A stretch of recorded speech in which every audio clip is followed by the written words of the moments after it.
Hey guys, welcome back to my channel. আমি সুজাতা শুরু করছি একটা হ্যাপি মুড নিয়ে, নতুন একটা ব্লগ নিয়ে। তোমরা সবাই কেমন আছো? আশা করি তোমরা সবাই খুব ভালো আছো। এই ব্লগের স্টার্টিং দেখেই বুঝতে পারছো যে কত বাইরে ঠান্ডা ছিল। তো একদিনকে হঠাৎ করে প্ল্যান হলো যে আমরা ফ্যামিলির সবাই মিলে ঘুরতে যাব। তো আমার মা, বাবা, মামনি, বাবু সবাই বলছিল বাইরে ম্যাক্সিমাম এখন ঠান্ডা, এখন ঘুরতে যাব না। কিন্তু আমি বলছিলাম না না, চলো চলো, ঠান্ডার মধ্যেই তো ঘুরতে চাই, তাহলে চলো সবাই মিলে যাই। হঠাৎ করে রাত্রেবেলা প্ল্যান হলো যে আমরা যাব। তারপরে কোনো গাড়ি ঠিক করা হয়নি, তো সেই জন্য আমরা হঠাৎ করে বের হয়ে পড়ি। আগে অ্যাকচুয়ালি আমি বাড়ি থেকে বের হই, আমি ওই বাড়িতে ছিলাম।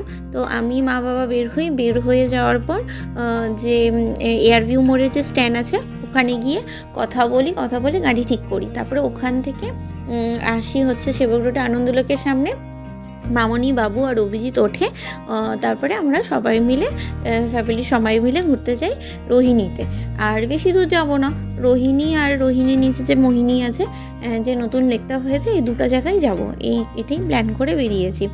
আর সেদিন মানে আমরা যখন বের হলাম সকালবেলার দিকেই, ওই 9টার দিকেই মানে ওই কুয়াশাটা ছিল। তারপরে দেখো এত জ্যাকেট ট্যাকেট পরেছিলাম, এত ঠান্ডা ছিল, কিন্তু ঠিক পরে 10টার দিকে বা 10:30-11টার মধ্যে এত রোদ উঠে গেছিলো। আর সেই দিন মনে হচ্ছিলো সবাই, শিলিগুড়ির সবাই যেন পিকনিক যাচ্ছিলো। এত ম্যাক্সিমাম ভিড় ছিল, এত রাস্তায় জ্যাম ছিল। মানে এখান থেকে ওই দার্জিলিং মোড় পর্যন্ত যেতেই 1 ঘন্টা লেগে গেছিলো। এরকম প্রচণ্ড পরিমাণে ভিড় ছিল। দার্জিলিং মোড়, শুকনা রাস্তাগুলো ম্যাক্সিমাম ভিড় ছিল, সবাই সেদিন পিকনিক যাচ্ছিলো। তো অনেকক্ষণ, তারপরে আসলে তার থেকেও বড় কথা ছিল, পিকনিকের থেকেও বড় কথা ছিল, সেদিনকে একটা মিছিল বেরিয়েছিল, যার জন্যই এত লেট হয়েছিল। এই শুকনা রাস্তাই ক্রস হচ্ছিল না, ঘন্টার পর ঘন্টা ওখানেই দাঁড়িয়েছিলাম। তারপরে যাই হোক, এই একটা সুন্দর পাহাড়ের দৃশ্য আর এই সুন্দর এই প্রাকৃতিক চা বাগানগুলো দেখে দেখে আমরা চলে গেলাম ওখানে। আর খুব সেদিনকার তারপরে পরে না, মানে 11টার পর থেকে না ভীষণ গরম লাগছিলো। আমি যে জ্যাকেটটা পরে গেছিলাম সেই জ্যাকেটটা আলটিমেটলি খুলতে হয়েছিল। তারপরে দেখো আমি এই যে সুন্দর করে দেখে দেখে চলে যাচ্ছি। আমি ওখানে ব্লুটুথ স্পিকার নিয়ে গেছিলাম, গান শুনতে শুনতে শুনতে শুনতে যাচ্ছিলাম। আমার ফার্স্ট প্ল্যান ছিল যে আমরা আগে রোহিণীর নিচে যে লেক হয়েছে মোহিনী, ওখানে যাব, তারপরে রোহিণী যাব, তারপরে আই লাভ কার্শিয়াং যাব, কারণ মোহিনীটাই এখন সবাই বেশি যায়। আর ওই লেকটা বানানোতে ওই জায়গাটা অনেকটা সুন্দর হয়েছে। রোহিণী তো তাও সবাই কিছু একবার হলেও দেখছে, কিন্তু ওই জায়গাটা তো এখন অনেকে দেখেনি। আমার মা বাবাও দেখেনি, তো মামনি বাবুও দেখেনি, তো কেউই দেখেনি, শুধু আমি আর অভিজিৎ দেখেছিলাম আমাদের এই কয়েকজনের মধ্যে। তো সেই জন্য ভাবলাম যে আগে ফার্স্টে মোহিনীতে গিয়ে অনেকটা টাইম স্পেন্ড করবো, তারপরে রোহিণী আর আই লাভ কার্শিয়াং দেখে ব্যাক করবো। কিন্তু না, কাকুটা হচ্ছে যেহেতু গাড়িটা অনেক আগে গেছিলো, আবার ব্যাক করা পসিবল ছিল না, সেই জন্য আগে প্ল্যান চেঞ্জ হলো যে আমরা আগে আই লাভ কার্শিয়াং যাব, তারপরে হচ্ছে রোহিণী যাব, তারপরে মোহিনী হয়ে তারপরে বাড়ি চলে আসবো। তো তাই জন্য আমরা ফার্স্টে আই লাভ কার্শিয়াংয়ে যাই। আর আই লাভ কার্শিয়াংয়ের দেখো আলটিমেটলি আমরা ওখানে আই লাভ কার্শিয়াংয়ে পৌঁছে যাই। আই লাভ কার্শিয়াংয়ের ওখান থেকে নিচের ভিউটা এতটাই সুন্দর থাকে, তুমি যতবারই যাও না কেন, যারা এই পাহাড় প্রেমী হও ততবারই ভালো লাগবে। আমার মনে আছে আমি একবার আমার অফিসের সমস্ত ফ্রেন্ডসকে নিয়ে আমি নভেম্বরে গিয়েছিলাম, আমার বিয়ের আগের বছর গিয়েছিলাম। সেই টাইমে কি অক্টোবর শেষ, নভেম্বরে একদম হালকা হালকা শীত, তখন হালকা হালকা গরমও ছিল, দুপুরবেলা ভালো গরম লাগতো। তো ওখানে এত সুন্দর হাওয়া আসছিল, আমি এখনও মিস করি ওই দিনটা খুব মজা করেছি আমরা।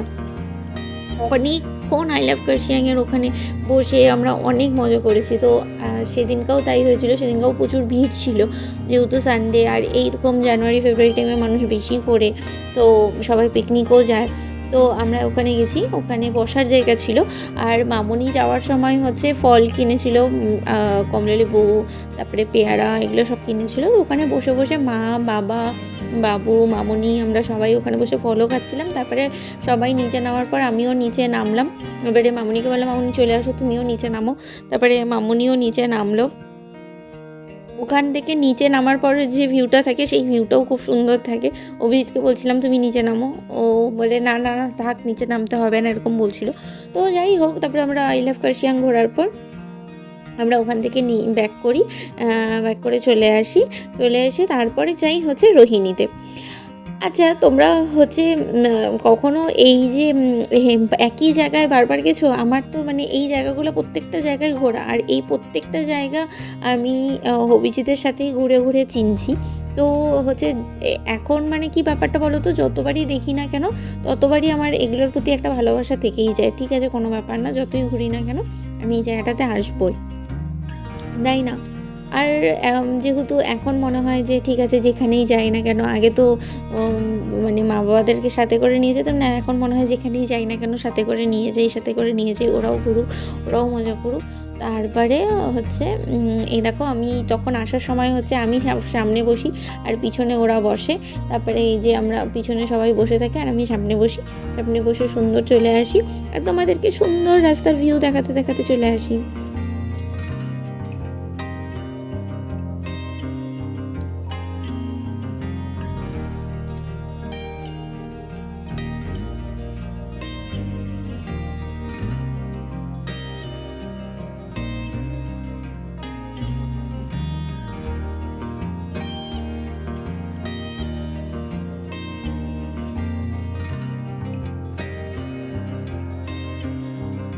এই যে আমরা রোহিণীতে ঢুকে পড়েছি, ঠিক আছে। এই যে রোহিণীতে এখানে হচ্ছে গাড়ি পার্কিংয়ের জায়গা ছিল, তো এখানে গাড়ি পার্কিং করা হয়েছিল।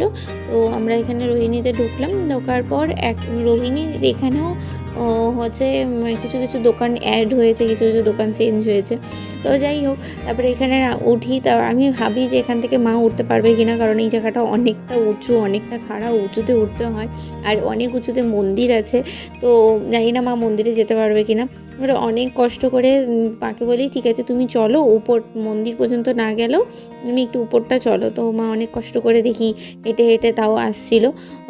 তারপরে হচ্ছে মা আমাকে তো খুব বকাবকি করে, অ্যাকচুয়ালি কোথাও ঘুরতে যেতে যায় না, আমি অনেক জোর করে নিয়ে আসছিলাম এখানে। মাকে অনেকবার রিকোয়েস্ট করেছি না চলো চলো, আর মা বাবা বারবার বলছিল যে না এত ঠান্ডার মধ্যে বেরোবো না, যাবো না। তারপরে বললাম তোমরা তো বাড়িতেই থাকো, না চলো চলো, প্ল্যান করছি আমি, তুমি চলো সবাই মিলে যাবো। তারপরে ওখানে গেলাম, তারপরে যাওয়ার পর হচ্ছে এই যে মোমোর দোকান ছিল সামনে, অ্যাকচুয়ালি না এইখানে গাড়ি পার্কিংয়ের নিচে যে মোমোর দোকানটা, সেখানে আমরা সবসময় মোমো খাই, মানে আমি যতবার রোহিণীতে আসি নিচেই খাই। কিন্তু এখানে নতুন খুলেছে, খিদা পেয়েছিল, তো ভাবলাম যে এক প্লেট নিয়ে সবাই মিলে অল্প অল্প করে খেয়ে টেস্ট করে দেখি। তো সবাই মিলে অল্প করে নিয়ে খেয়ে টেস্ট করছিলাম, অত ভালো ছিল না, বিশ্বাস করা অত ভালো ছিল না। নিচে যে আমরা মোমো খাই সেই মোমোটা বেশি টেস্টি, আর আমি বলছিলাম যে নিচের মোমোটাই খাবো। তো ওখান থেকে মোমো খাওয়ার পর আবার আরেকটু আগানোর পর দেখি আইসক্রিম, তারপরে আমরা আবার আইসক্রিম খাই সবাই মিলে আইসক্রিম খাওয়ার পর তারপরে উপরে মন্দিরের জন্য যাই। আর আইসক্রিম থাকবে আর আমি আইসক্রিম খাবো না, এটা তো হতে পারে না, তাই না? আইসক্রিম তো আমার ভীষণ ফেভারিট, আমার চকলেটের থেকেও ভীষণ প্রিয় আইসক্রিম। আমাকে যত ইচ্ছা আইসক্রিম দেবো আমি সব আইসক্রিম খেয়ে নেবো, কিন্তু চকলেটের প্রতি হয় না একদম মানে পাগল, ওই রকম কোনো ব্যাপার নাই। হ্যাঁ খাই, কিন্তু খুব ভালোবাসি এরকম কিছু না। আর এটা দেখতে পাচ্ছ, এটা রোহিণীর ভিতরেই স্পটটা। এখানেও একটা লেক ছিল, কিন্তু লেকের জলটা আমি যখন সেদিনকে গেছিলাম দেখে একদম শুকিয়ে গেছে, লেকে কোনো জলই নেই। তো তারপরে এই দিক থেকেই হচ্ছে উপরে যাওয়ার জায়গা আছে, উপরে মন্দির আছে, সেখানেই মন্দিরে যেতে পারবে, এরকম একটা ব্যাপার রয়েছে। তারপরে এই দিক দিয়ে হেঁটে হেঁটে যাচ্ছিলাম উপরে, আর সেদিনকে অনেক পুলিশও ছিল, অনেকেই ছিল ওখানে। আর এই গাছগুলো দেখতে পাচ্ছ কত সুন্দর, এখানে কিন্তু প্রচুর প্রি ওয়েডিং শুটিং হয়, প্রচুর। এই গাছগুলোর মধ্যে মানে এই যে মাঝখানে যে এত সুন্দর গাছগুলো, যখন প্রি ওয়েডিংয়ের ফটোগুলো আসে না, দেখে মনেই হয় না যে এই জায়গাটা এত সুন্দর, মানে ফটো আসে, খুবই ভালো। আর এখানে পিকনিকের জন্য প্রচুর অনেক জায়গা আছে, মানে এই জায়গাটা বিশালই বড়, অত বড় জায়গাটা তোমাদের দেখাচ্ছি না। তারপরে এই দিক দিয়েই হেঁটে হেঁটে উপরে যাওয়া যায়, মন্দিরের পর্যন্ত যাওয়া যায়। কিন্তু আমরা অনেকটা হাঁটার পর মা খুব আমাকে বকাবকি করছিল, বলছিল যে হ্যাঁ তুই কি ভাবিস যে আমি কি হাঁটতে পারি নাকি, আমি এতটা পথ হাঁটতে পারি না, তুই আমাকে জোর জবরদস্তি করে নিয়ে আসিস। তারপরে আমি মাকে বলি যে ঠিক আছে তুমি যখন হাঁটতে পারছো না, তুমি একটা কাজ করো, তুমি মন্দিরের রাস্তাটা খুব খাড়া, আমি জানি মন্দিরের রাস্তাটা খুব খাড়া, তো মন্দির পর্যন্ত তুমি যেতে পারবা না, তুমি একটা কাজ করো এখানেই বসে থাকো। ওখানে বসার জায়গা ছিল। তারপরে এই দেখো পিছনে দেখতে পাচ্ছ পিকনিক হচ্ছে, প্রচুর পিকনিক ছিল সেদিনকে, ওখানে প্রচুরই পিকনিক ছিল। তারপরে একবার আমাদের অফিস থেকেও পিকনিক নিয়ে এসেছিলো এখানে, কিন্তু না আমি এখনও পর্যন্ত বাইরে পিকনিকের এক্সপিরিয়েন্স আমার নেই। মানে হয় না যে সবাই মিলে নাচতে নাচতে পিকনিক যাবো বাসে করে, আবার ওখানে গিয়ে রান্না বান্না হবে, খাওয়া দাওয়া হবে, তারপরে খেয়ে দিয়ে আবার বাসে করে পিকনিক থেকে আবার স্পটে আসবো। এই এক্সপিরিয়েন্সটা আমার নেই। আমি কখনোই বাইরে পিকনিক যাই না। অফিস থেকে নিয়ে গেছিলো, তখন আমার মা পারমিশন দিত না কোথাও যাওয়ার বিয়ের আগে, তাই আমি যেতে পারতাম না। এই দেখো মা এত দূর আসার পর আর মা খুব বকাবকি করছিল। তারপরে মাকে বললাম যে ঠিক আছে, তুমি একটা কাজ করো, তুমি এখানেই বসে থাকো, তোমাকে আর যেতে হবে না। কারণ আমি জানি যে ওই রাস্তাটা বহুত খারাপ। আমরা ভালো মানুষরাই আমরা হাঁপিয়ে যাই হাঁটতে হাঁটতে। ওই দেখো মা বসে পড়ছে, মা ওখানে মোবাইল নিয়ে বসে পড়ছিল আর আমরা হেঁটে হেঁটে যাচ্ছিলাম। আমরা আবার নিচ থেকে চিপসের প্যাকেট, পাঁপড় এইসব কিনি। আর এই দেখো চিপস খেতে খেতে খেতে খেতে উপরে উঠতেছিলাম।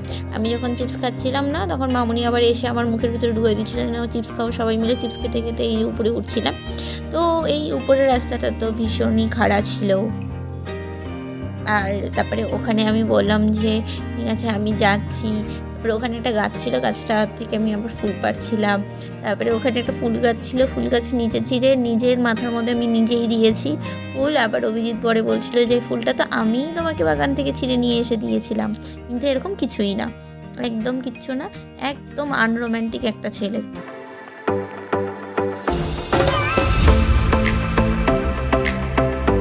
এখানে দেখো আমি আর মামুনি আর অভিজিৎ উঠি, আর মানে আমরা রীতিমতো হাঁপাচ্ছিলাম। আর এই দেখো মামুনি আঙ্গুল দেখাচ্ছিল যে এই আমরা আসছি একদম পুরো ইয়াং। অভিজিৎ বলছে যে হ্যাঁ তুমি এরকম করে যাচ্ছ। তখন মামুনি বলছে যে হ্যাঁ আমি তো এখনই এরকম করব, এখন করব না তো কখন করব, এই স্মৃতিগুলোই তো থেকে যাবে, তাই না মাম্মা? আমি এরকম করে বলছিলাম হ্যাঁ। এবারে দেখো এই যে এতটা দূর আমরা তো উঠে গেছি, আমার বাবা দূর ছিল, আর এই বাচ্চা মেয়েটাকে দেখো এত সুন্দর করে সুন্দর মায়ের হাত ধরে হেঁটে হেঁটে আসছে। আমি আবার ওকে জিজ্ঞাসা করছিলাম তোমার পায়ে ব্যথা হচ্ছে না, তোমার কষ্ট হচ্ছে না, তুমি এত দূর হেঁটে হেঁটে আসছো? বলে ঘুরতে আসছি, একটু তো কষ্ট করতেই হবে, তাই না? তারপরে বলে এই দেখো আলটিমেটলি এই যে আমরা মন্দিরে পৌঁছে যাই, এটাই হলো সেই মন্দির। এখানে চিরদিনই তুমি যে আমার বইয়ের শুটিং হয়েছিল, এখানে রাহুল আর প্রিয়াঙ্কা এসেছিল, সিটি স্টাইল থেকে জামা কাপড় চেঞ্জ করেছিল। এই বইটা কিন্তু খুব ভালো ছিল, তাই না বলো?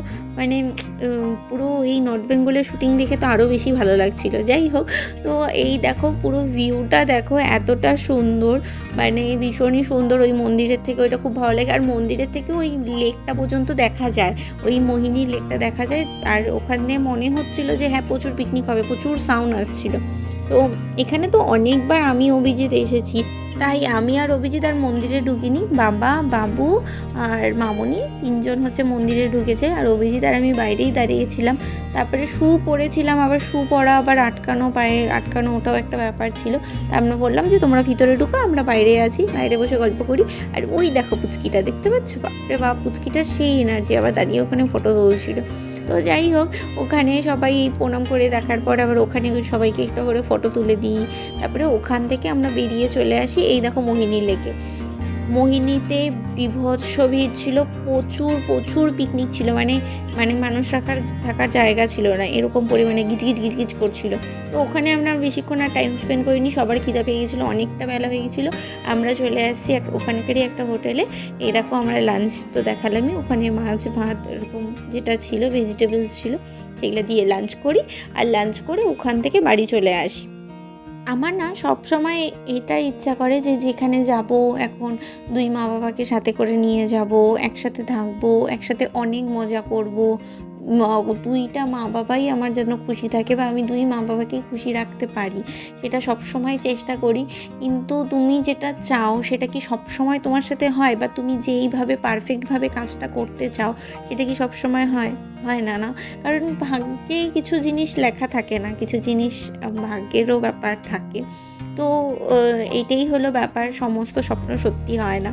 তো যখন কিছু কিছু স্বপ্ন এই যে সত্যি করতে পারি তখন খুবই ভালো লাগে। তো এরকমই একটা দিন কাটালাম। তো আজকের ব্লগটা আমি এখানেই শেষ করছি। যদি কিছু ভালো লেগে থাকে তাহলে প্লিজ লাইক কমেন্ট শেয়ার করে দিও, আর মনে করে সাবস্ক্রাইব করে দিও। Tata, bye bye and take care.